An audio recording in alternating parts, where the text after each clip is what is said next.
I tend to think of the universe less as a universe and more as a U inverse.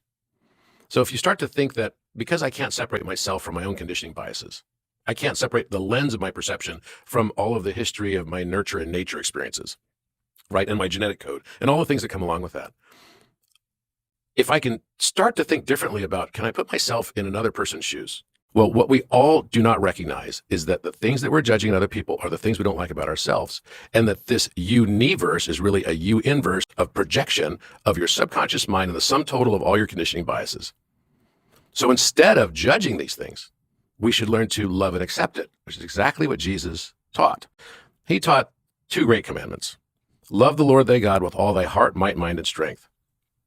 The second is to love thy neighbor as thyself. Unborn, the undying I that chose it, and then chose the ability to choose otherwise as well. All of the choices that kind of move through this continuum of our life and the continued choices of the I am in its ultimate fractal sense. It's so amazing when you think about it like that, because then when people come into your world, when you realize that it's a U inverse, the world is reflecting all around you, and every person you meet is someone you will learn something from.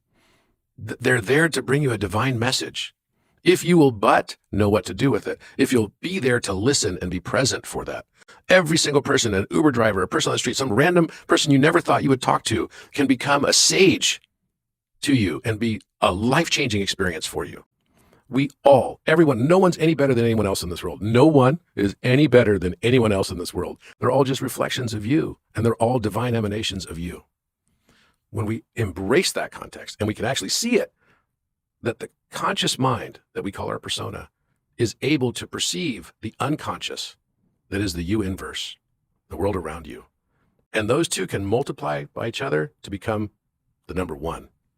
Literally, it's X and 1 over X. Everything. We all have a number. This is our reflection. This is our absorption. Or this is the reflection, and we are its absorption. This is a very beautiful thing to realize, because then everything happens for the highest benefit, and there are no mistakes.